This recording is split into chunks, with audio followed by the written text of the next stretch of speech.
Well, hello, and welcome back to another scary edition of Ghost Stories Told from the South. I am your host, Stephen LeBooth, and I got some creepy, skilly stuff for you this evening. Well, how is everybody? Hope everybody had a great 4th of July, or having one now, because I'm recording this on Monday. But what I'm going to do today, I'm really not going to do any stories. I had some family business come up, some family stuff. My nephew passed away Friday.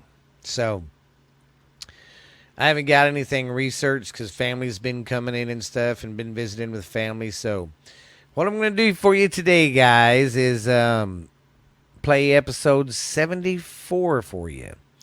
Go down memory lane and we'll check that booger out. But I just want to say thank you to everybody who listens. Thank you for the downloads I'm getting and the new followers.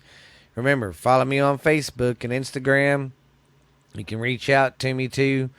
But yeah, next week I'll probably hopefully be in better spirits and stuff. I just ain't got it. I haven't had time to research, and I ain't got it this week, guys. You know, nephew was like 24 years old, and he passed away because of his he had some kind of heart failure.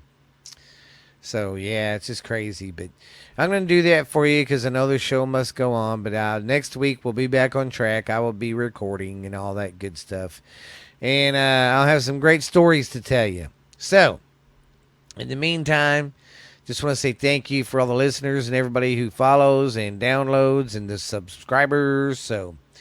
But thank you for everything. Or like I said, numbers are growing.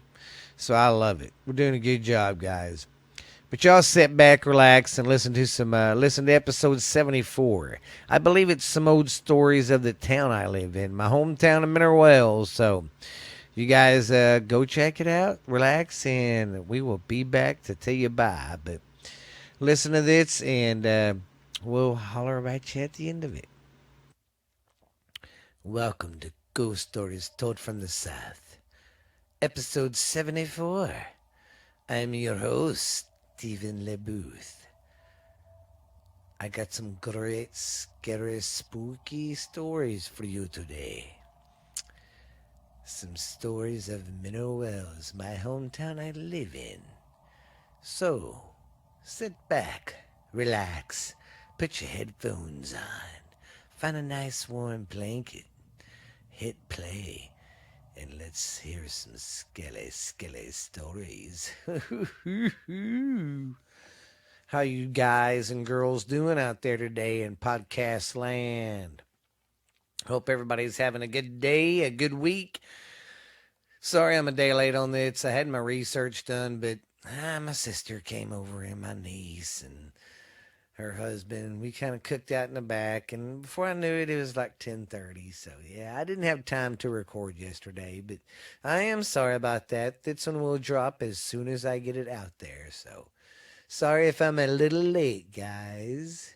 But I hope you've been having a good week. Hope your Halloween season's starting off good. Man, I'm glad it's Halloween. I mean, Halloween isn't here, but it's the season, baby.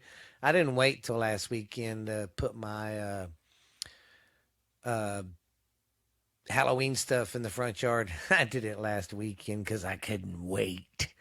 Ugh. I love Halloween, man. I love the whole season. I wish it lasted longer. But it only lasts a month, but Christmas lasts for like 6. They're already getting the damn Christmas stuff ready, and Halloween ain't even here. They was getting the Christmas stuff ready in Walmart in September last month. It's getting crazy.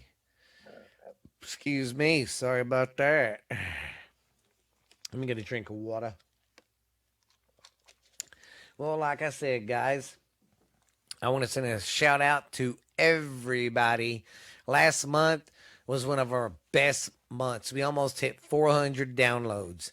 So keep up, keep downloading, guys. Appreciate it, and thank you very much, guys. We're being heard in like 12 or 13 countries, I think.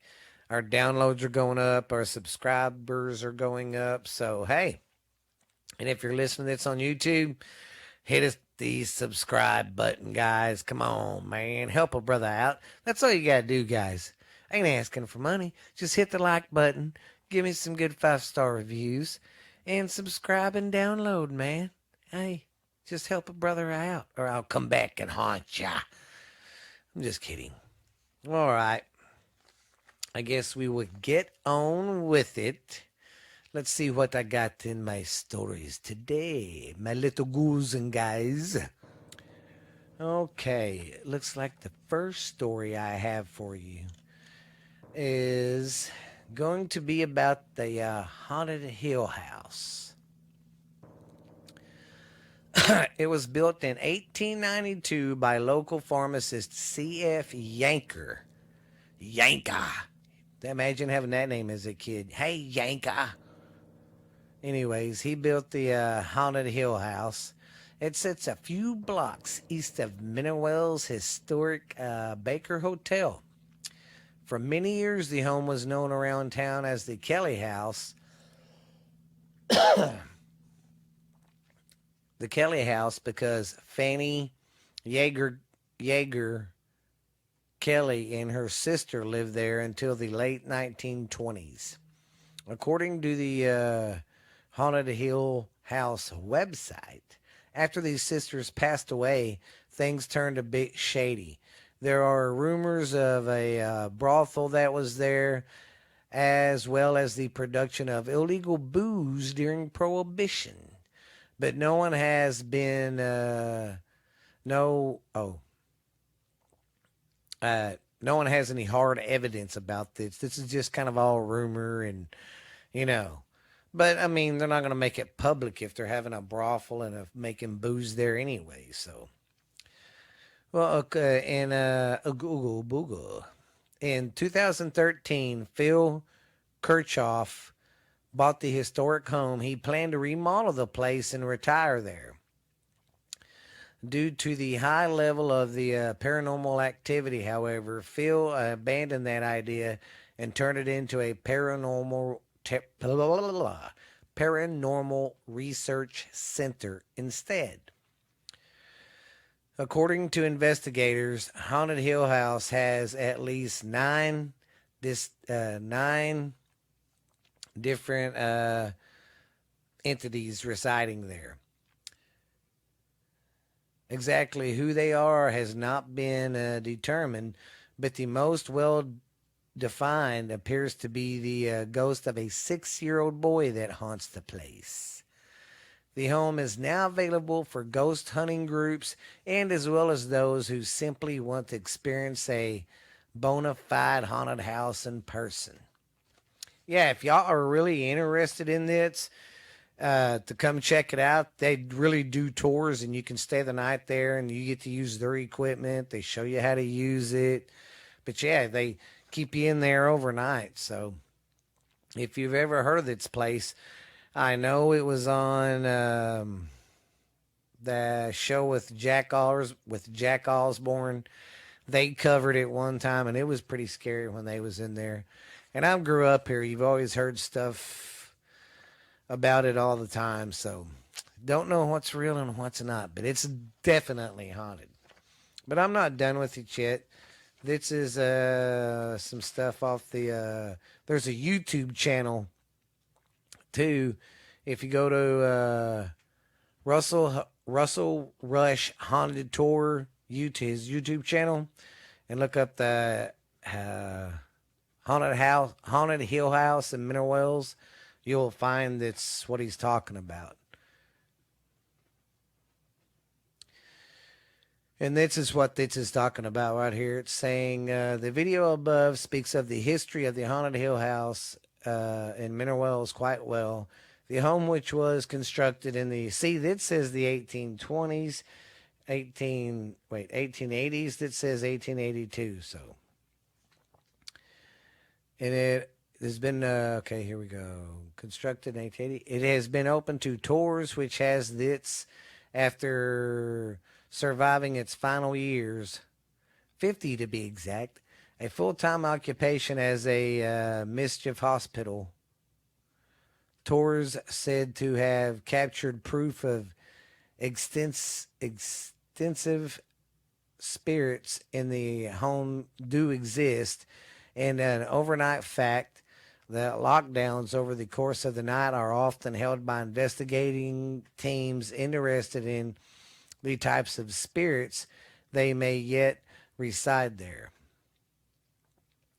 A group can also book an overnight stay without the equipment of a team of paranormal investigators. Those willing to brave it can do it. I've been thinking about doing it and doing a podcast too while people are investigating and stuff. And yeah, I think it'd be pretty cool. I really want to try to do that. Okay. And of course, that story talks about the gambling brothel house that was there.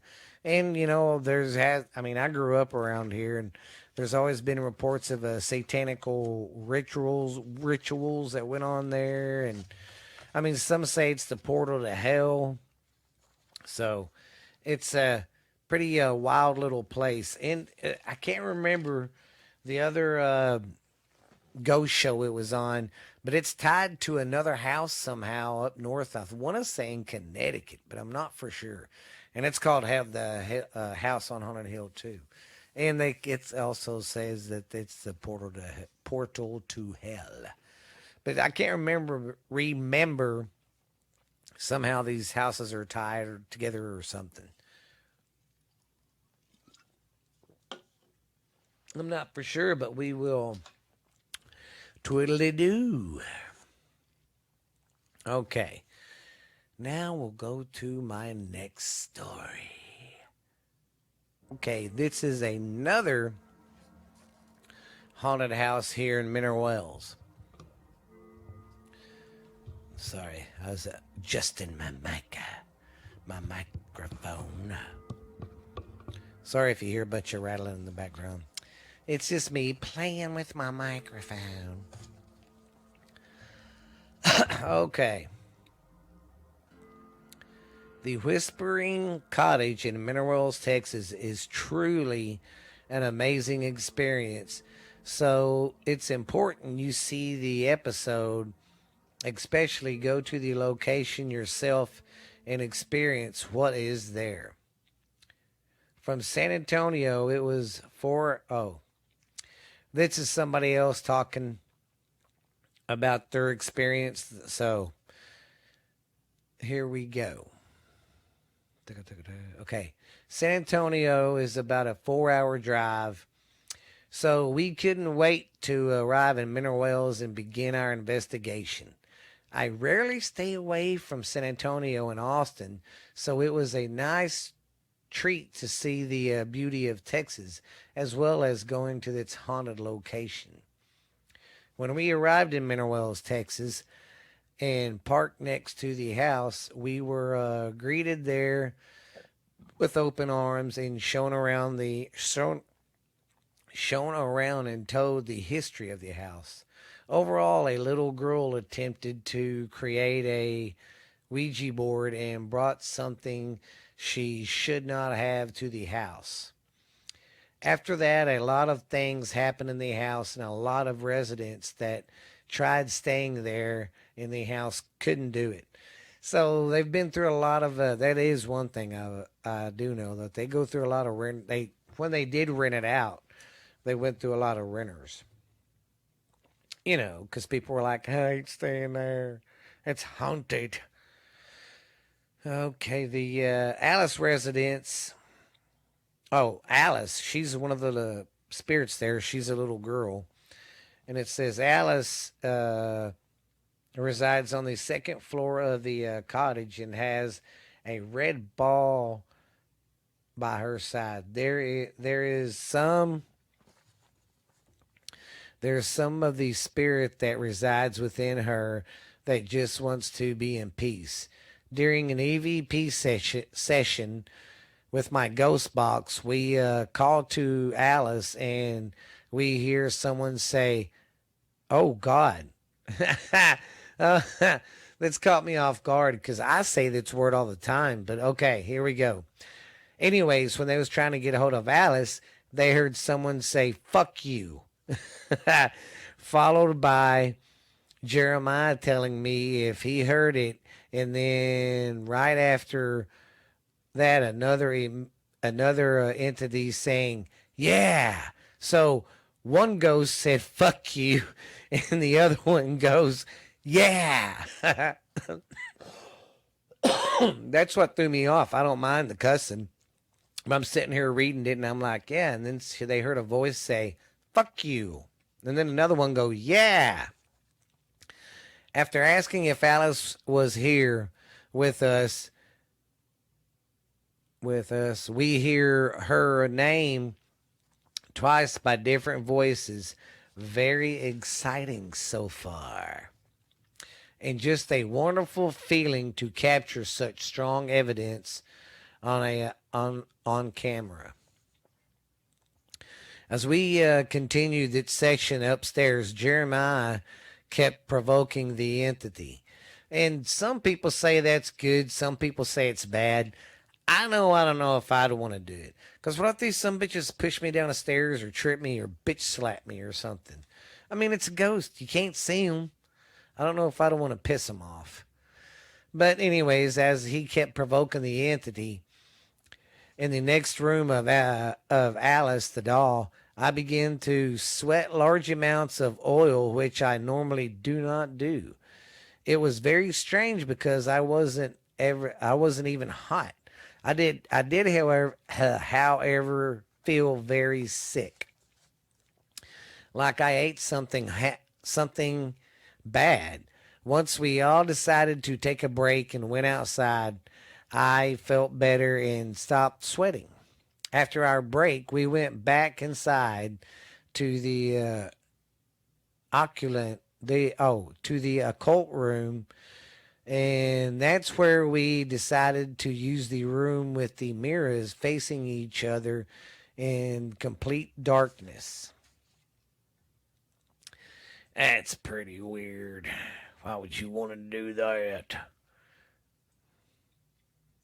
I don't know, but I'm sorry. If I was doing some investigation and I heard investigating and I heard someone say "fuck you," and then another voice go "yeah," I think I'd want to leave because them spirits sound like they might have some bad intentions or just a potty mouth. As much as I hate to admit it, I could not do the isolated room with mirrors facing each other very long. During our talk on who is going to go first, we used the Ovilus just to see what these spirits had to say. The main things that they said was argle and feeling. As we discussed how frightened we were about being there alone, the way to use the room is to sit down in the middle and have a small candle between your feet, and the emulation from the candle would light up only your face. Okay, so you sit Indian style, put it right there in your feet, by your feet, and light up your face. Okay. After you have everything set up, you begin to stare directly into your own eyes and stare into your own eyes and soon begin to see strange things. In Jeremiah's interview, he explains how distraught his face got and how he saw other people in the place of his body and was at a complete peaceful experience. As for me, when those doors closed, I saw my mouth grin and I felt hands appear all over me as if I was going to be grabbed from every angle, and I could not handle it. I needed to get out of that room. That's crazy. See, I don't know if I could handle a fucking ghost touching me and shit like that either. Maybe I'm just a big pussy. Maybe I wasn't cut out to be a ghost hunter. Maybe I was just cut out to tell the stories. Um, where was I at? As for me, okay. Overall, the experience at the Whispering Cottage was amazing, and I would like to go back because I didn't believe only one night could we could. I could not believe that in one night we could cover everything that is there. Investigating takes time, and I'd love to uncover the spirits of the house. I still need even more evidence, and this is beginning to make me think I'm addicted to this. My curiosity of unknown is just getting stronger. My curiosity of the unknown is just getting stronger with every investigation. Yeah, that's pretty cool. Here's some more stuff on it. Let's see.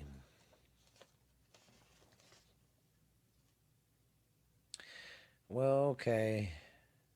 Okay, here we go. There has at least been there there have at least been three deaths on the property. One a suicide, one a murder, and one was an accidental death from a fall down the stairs.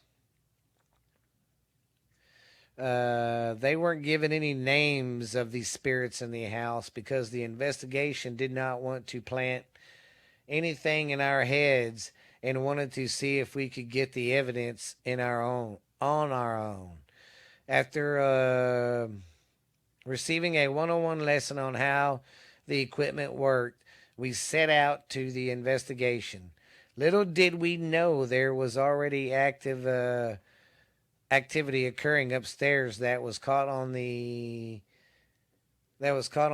one of the main IR cameras located throughout the house.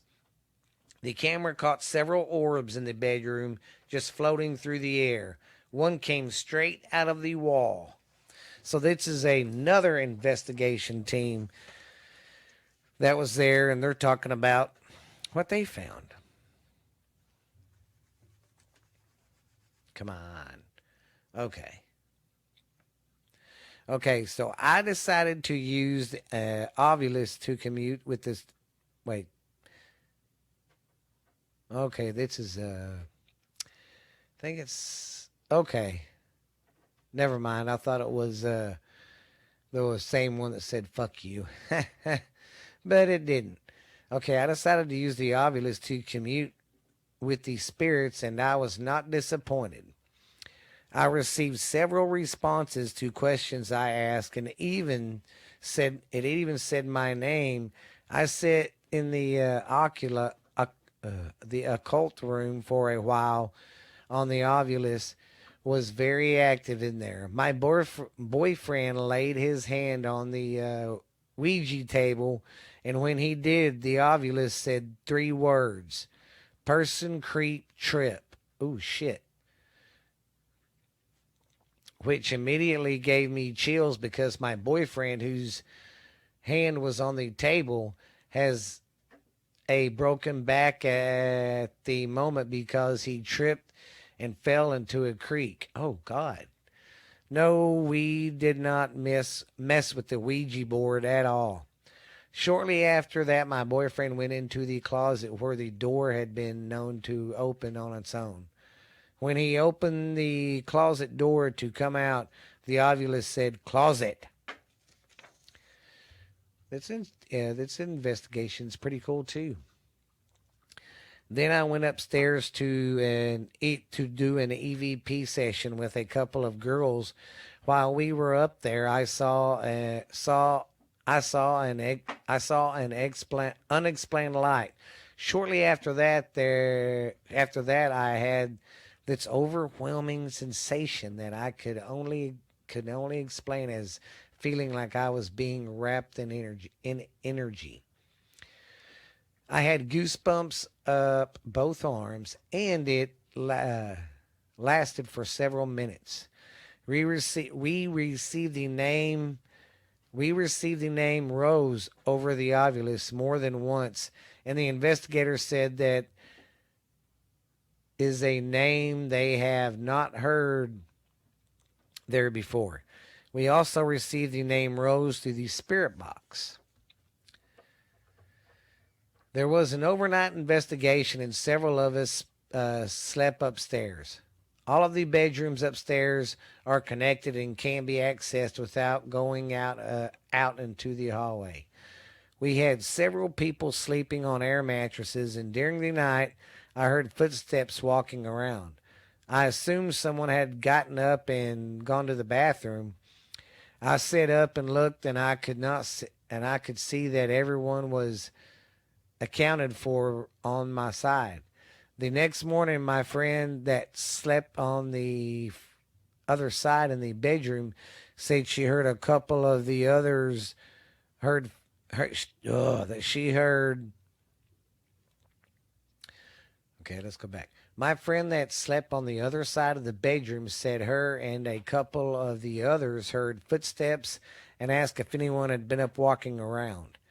The investigators told us early on that people have been reporting hearing footsteps, as we definitely did.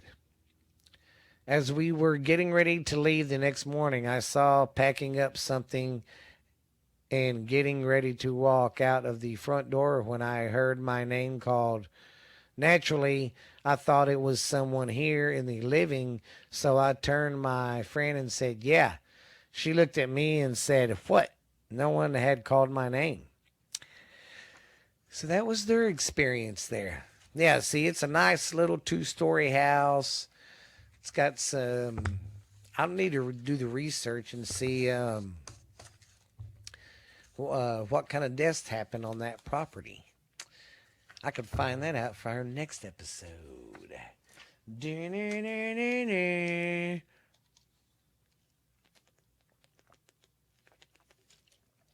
Sorry, guys. I had to get a drink. My old pipes were dry. All right.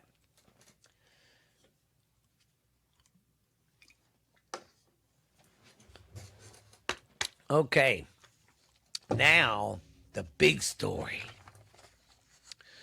We are going to go over the Baker Hotel in pretty good detail today. Okay. The Baker Hotel, as everybody knows, if you've ever been to Mineral Wells, Texas, you see the big abandoned hotel that's been abandoned since like 73, I think. But yeah, they call it the Old Lady or something like that. But excuse me, it's been there for years. Sorry about burping in the mic like that. Didn't mean to. I meant to turn my head, but I didn't make it in time.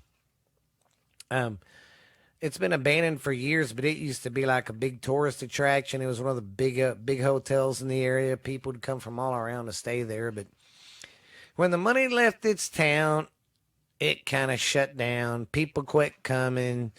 Things closed. So now the city of Mineral Wells, they're trying to get it rebuilt and back in function to, get it back going again.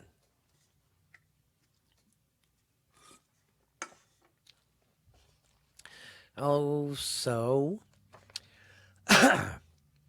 we're gonna. This is like a 3-part story. The first part's a brief history of the Baker Hotel in Mineral Wells. Once a lavish hotel, the huge Baker was the site of many wonderful times, set in the backdrop of bustling early 20th century. The Baker was a reflection of all that America was. The hotel, born at the beginning of the Great Depression, served the financial hardships of the era to witness the greatest war mankind has ever seen. Becoming one of the state's most lavish resorts, the Baker built a magnificent reputation that attracted people from all walks of life for one reason or another. One may find the history of the Grand Old Hotel very interesting.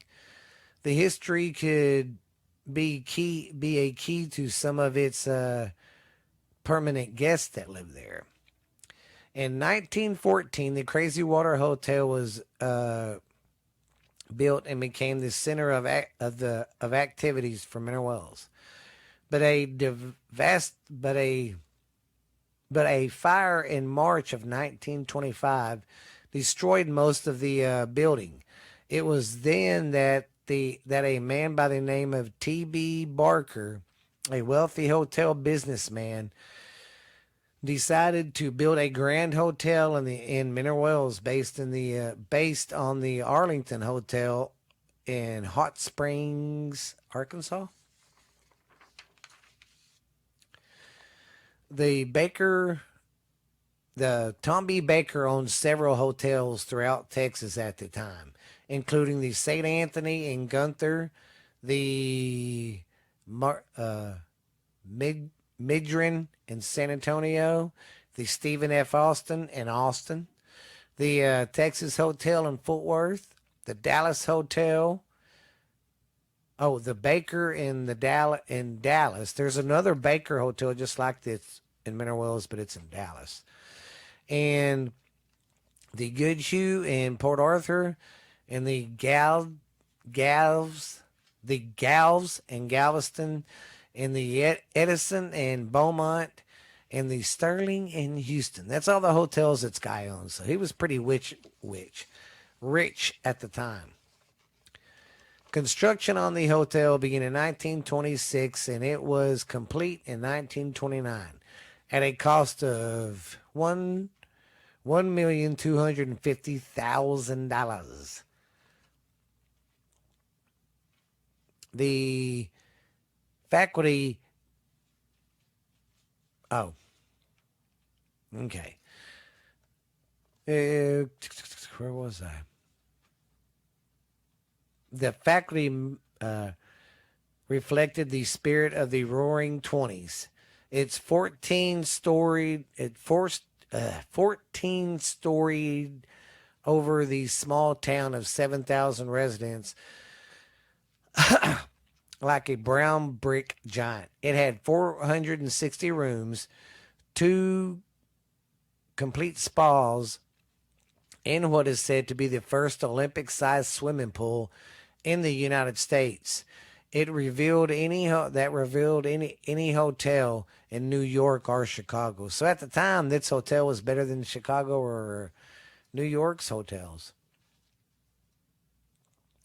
Many celebrities visited or performed at the Baker, according to the hotel registers. The Baker hosted the Three Stooges, Clark Gable, Judy Garland, Will Rogers, Marilyn Dietrich, General Pershing, LBJ, Jen Harlow, Sammy Kaye, Jack Dempsey, Sam Rayburn, Helen Keller. Oh my God, Helen Keller. I'm sorry. Ronald Reagan and Mary Martin, just to name a few.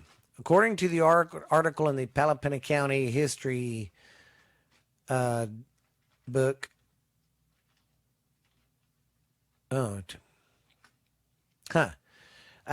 of the bellboys that would take the the luggage up to people's room and stuff.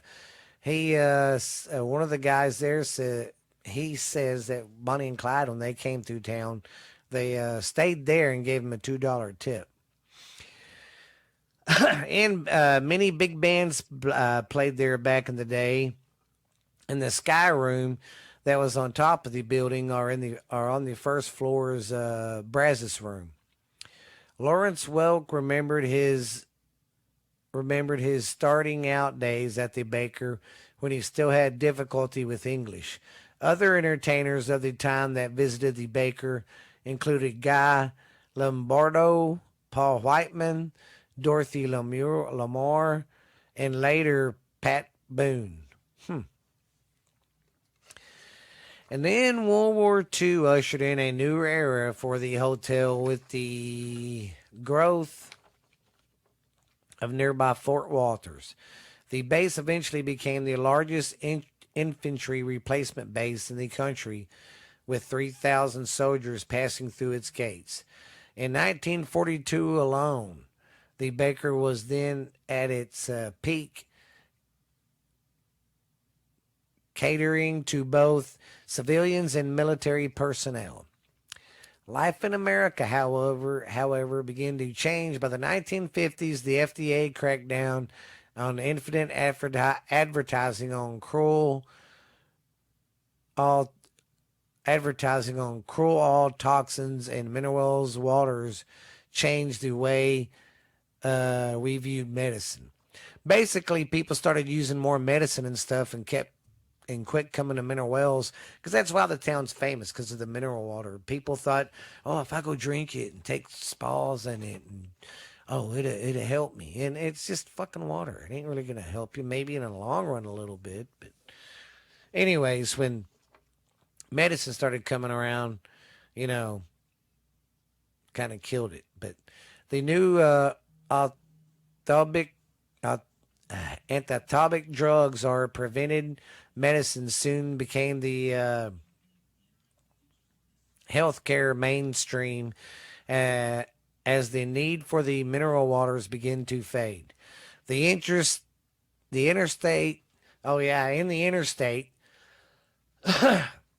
system that was put in the 60s rerouted a lot of business away from mineral wells, because no one would stop by here and came by here anymore, because you got I-20. Why do I need to go down 180? Go down to 180 all the time. So when they put in that, it cut off a major financial artery to the town. In 1952, Mr. T. Baker retired. Since he had no children, he left his hotel empire to his nephew, Earl Baker, who was already a successful part of the business. Earl Baker lived in San Antonio and said he would continue to operate the Baker in mineral wells until his 70th birthday. True to his word, on April 30th, 1963, the Baker closed its doors, but not for long. A group of civic leaders managed to reopen the hotel in 1965, but very little profit, and the hotel closed for good in 1970. In a strange twist of fate, Earl Baker was visiting the hotel for one last time on December 3rd, 1967, and he suddenly died of a massive heart attack. It was as if he defaulted him a visual blow for his years of declining glory and subjected negligence. And then after the Vietnam War, in 1973, the Army closed Fort Walters, yet another major blow to Mineral Wells' economy. By the late 1970s, the city had lost 1/3 of its population. The oil and gas industry moved, and it sparked some hope. But by 1985, it too went bust, leaving the town once again desperate for an economic future. So, like I said, they're trying to rebuild the Baker and stuff, get downtown looking better. So, come see it. But that's just the history of it. Now, yeah, that's just little little brief history of it. Now we're going to go over the ghost of the Baker Hotel. All right, the ghost of the Baker Hotel. Excuse me. The stories of ghost and haunting begin in the Baker long before it ever closed. A reporter who worked there during the 1950s, a porter who worked there during the 1950s and 60s, was the first known witness of the ghost of the woman on the seventh floor. She was possibly the mistress of the hotel manager. Distraught from her affair, she jumped to her death from the top of the building. The story goes, the legend around Mineral Wells goes, that was Mr. Baker's mistress, and she lived up there in the hotel. And when she found out she was pregnant, she jumped out the window. So, the year of the incident has not ever been verified, but the room she stayed in, apparently quite comfortably, was a suite on the southeast corner of the seventh floor. Many have reported smelling perfume, and her spirit is said to be quite flirtatious with men she may fancy. And I have heard that, and it's ghost hunters came and did an investigation here that was pretty cool too. So, yeah, that was that's one thing I've always heard. People have heard, said that they've smelt perfume up there. Recently, a woman who worked as a maid in the hotel reported that on several occasions she found glasses in the room with red lipstick stains on the rims. This is what some of the girls that was the maids there that would go in and clean your rooms up and stuff. So they would find lipstick on the rims of the glasses. This took place at times when no one else was staying in the room. Jane Cartwright, who is assisted by Ron Walker, now manages the building. Ronnie manages tours of the building on weekends when time allows, and he is quite knowledgeable on the history of the hotel as well as the reporters of a few sightings. Okay, let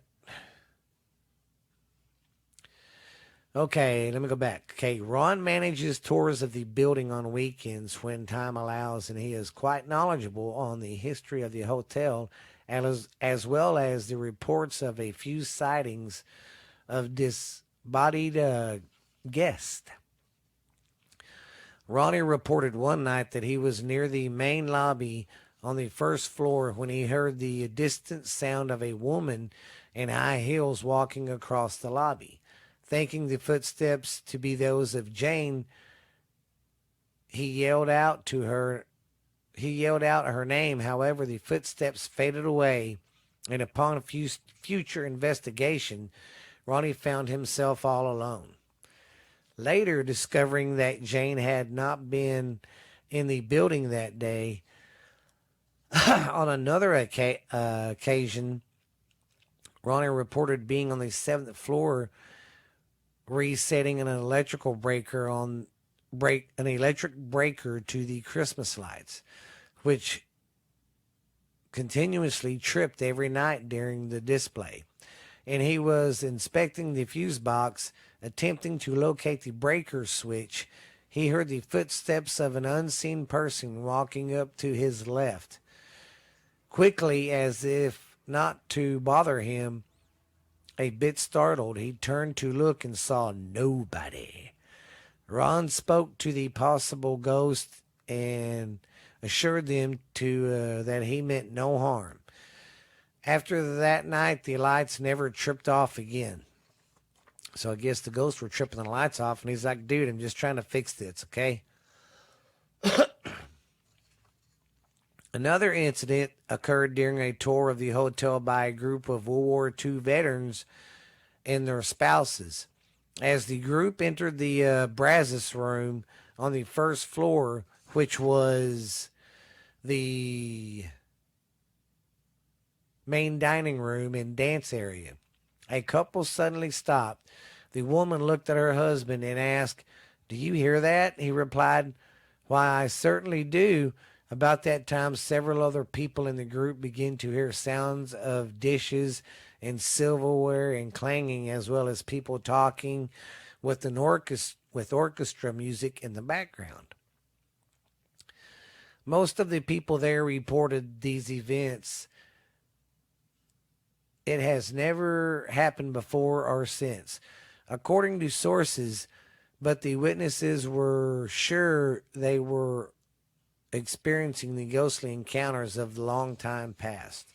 I mean, just think about the parties they had there when this town had money and all the people were like, hey, look at here. Let's fancy a party. Where was I? Witnesses. Oh, okay. Now we're going to go with the fresh air ghost.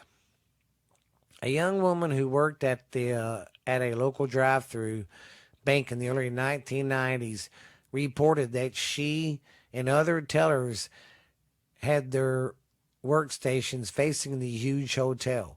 During slow times, they noticed hotel windows would open on various floors. Later, they would notice these windows would be closed and others would be open. After a while, they began to take note and account which were opened and closed. The pattern changed. One of the girls told the others it must be the man who lives in the building and takes care of it. After that, the interest seized that consisted and they stopped noticing. The strange thing is that no one has ever stayed in the baker at any time since the closure. I remember hearing stories about that, people saying that the bank tellers could sit there and some of the windows are broken, but they'd be closed, you know? One of the girls, oh, yeah, okay, that was the fresh air ghost, because he opens and shut windows, or the woman, whoever it is. And this is another ghost called the anonymous Physic Nostalgic Ghost and Shaggy Dog. In the spring of 2000, I spoke with local Mineral Wells woman who claimed to be a physician, and she was wished to remain anonymous for fear of ridicule in such small town. Well, that makes sense. And I, for one, certainly understood. She told me ever since she was a young girl, she has had the ability to see spirits.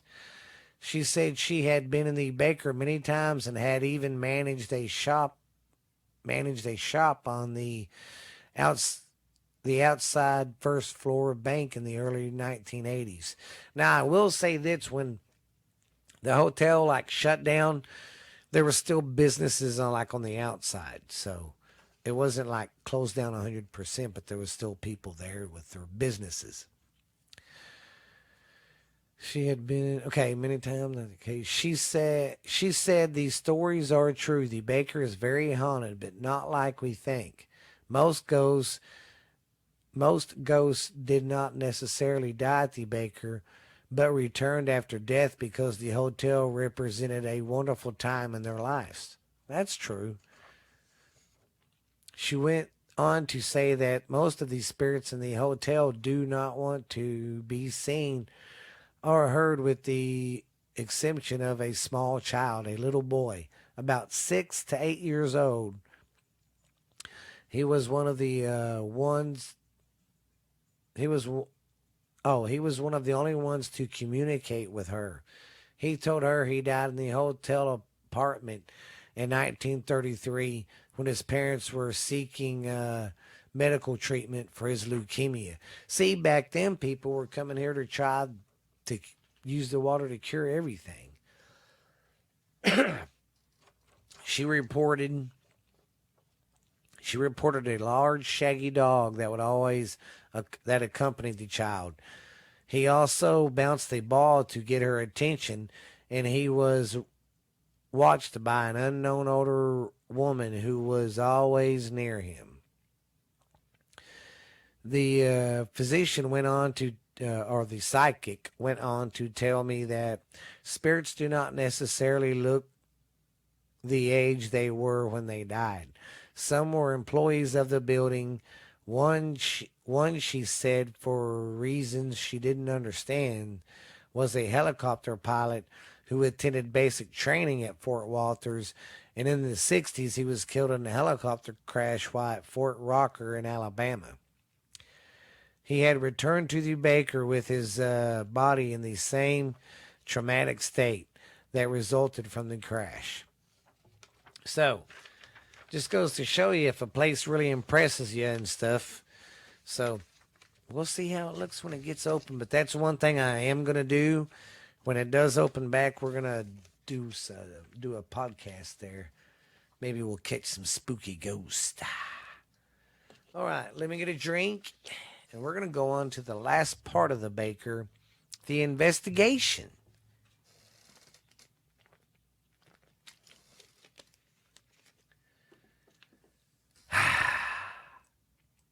Okay. Let's get on with the investigation.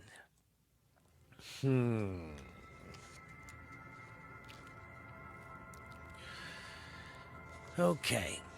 With so many sightings in such a landmark, it was time to see if any of it could be proven. In October of 2000, two paranormal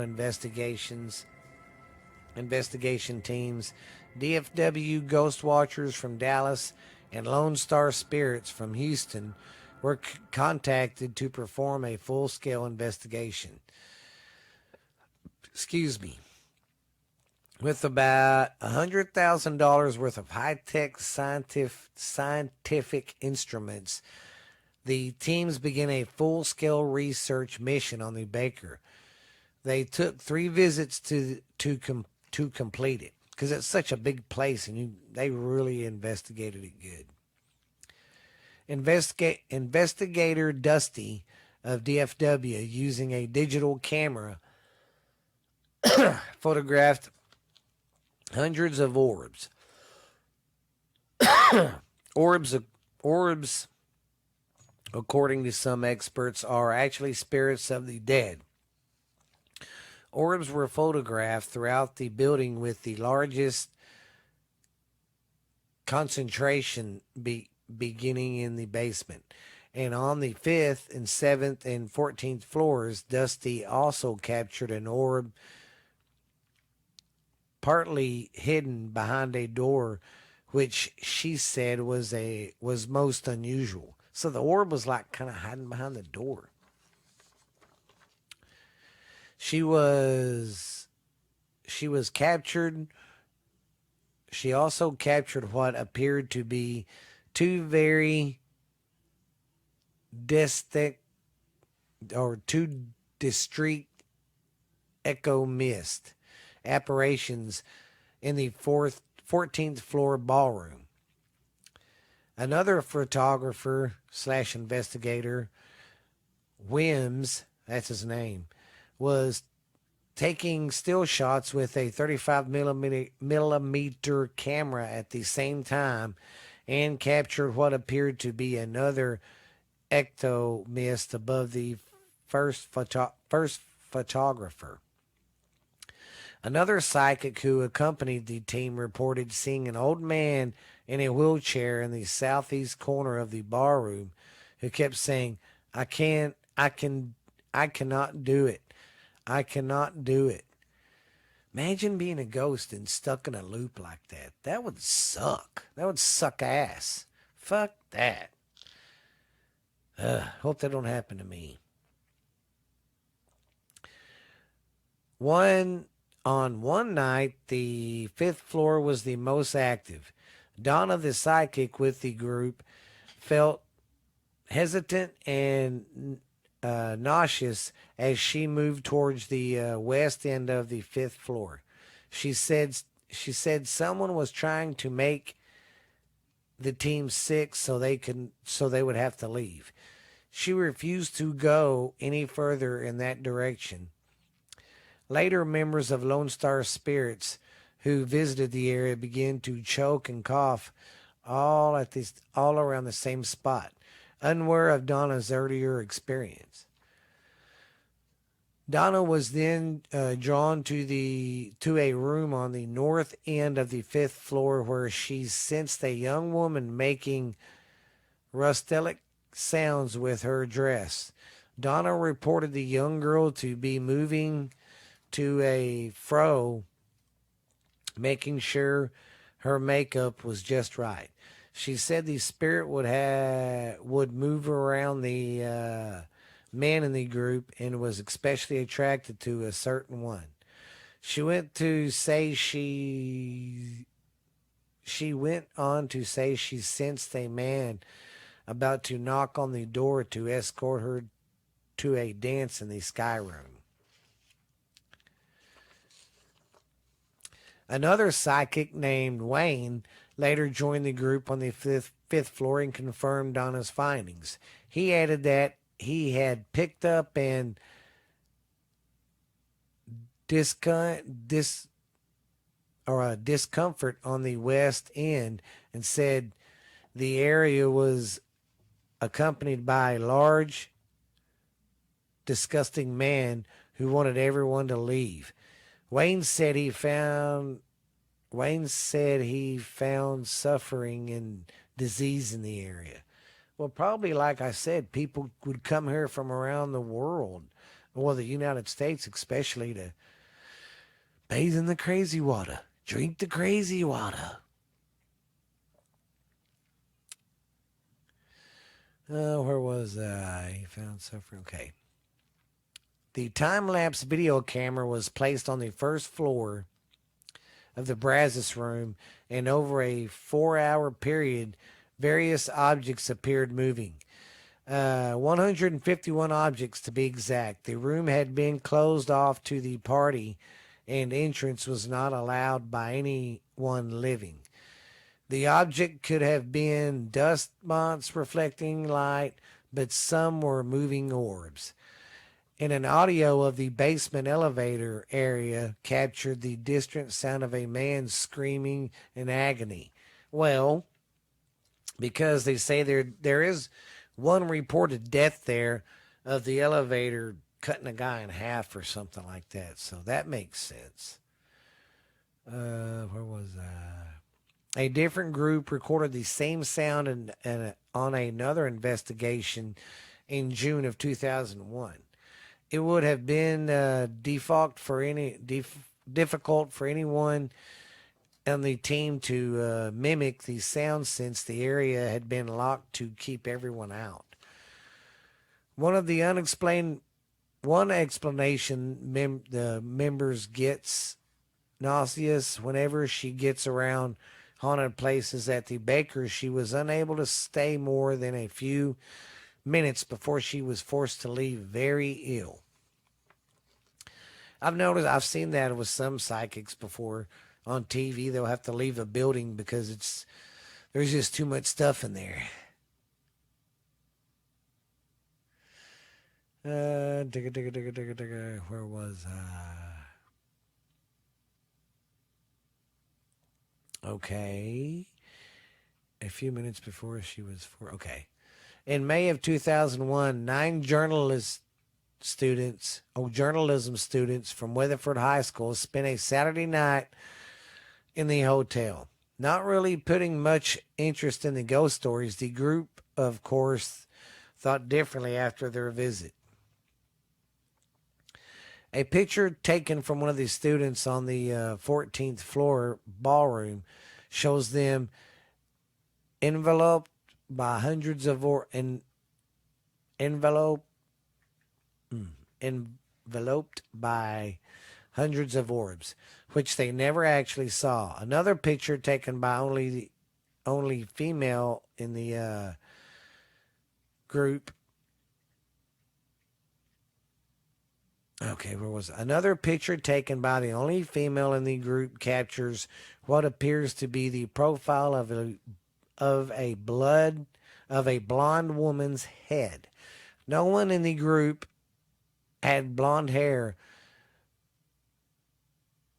Okay, had blonde hair, let alone long blonde hair. The picture was taken in a darkened room.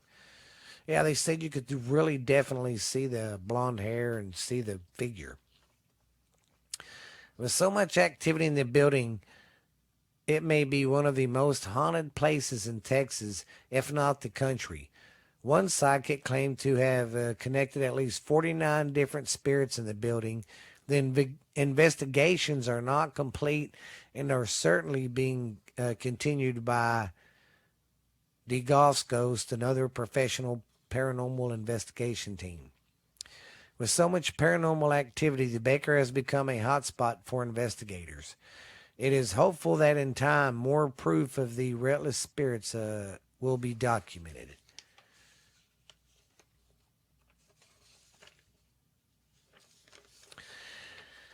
Okay, now we're going to go over the afterwood.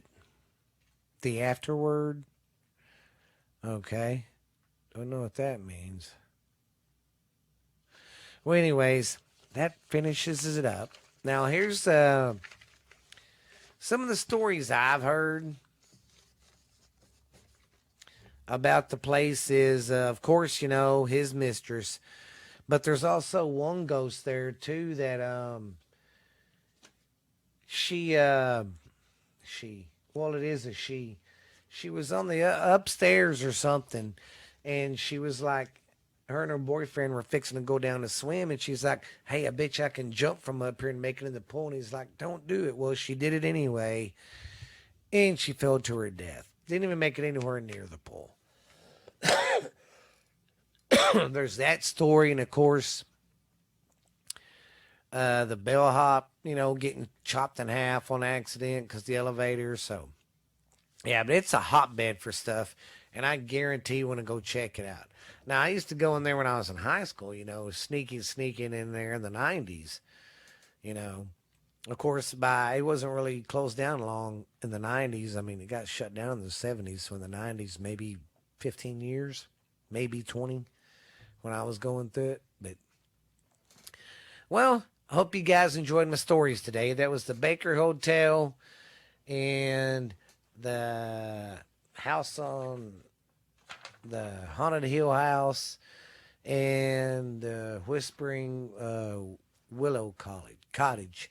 So, I hope y'all enjoyed the stories, man. Like I said, I'm going to get some more Mineral Well stuff next week for you guys, but I am so glad Halloween's here. I want to say, go check out our YouTube channel. Go check out Facebook and Instagram. And we are on Spotify, Stitcher, Pandora, iHeart, Amazon, iTunes. We are everywhere, guys. You got no excuse not to find us. We're on Anchor. So y'all come check us out, man. Ghost Stories Told from the South. I'm glad you guys listen. And I'm glad I got my audience keeps growing. I can't thank you guys enough. But this has been Stephen LeBooth with Ghost Stories Told from the South. I hope I didn't scare you too much with these creepy stories of hotels and houses. Well, I will see you next time, guys. Have fun scaring people. Well, I hope you guys enjoyed that. Sorry, I'm just not much in the spooky mood today, man. So, but I will be right back on it next week and all that. Just let me get through this week with the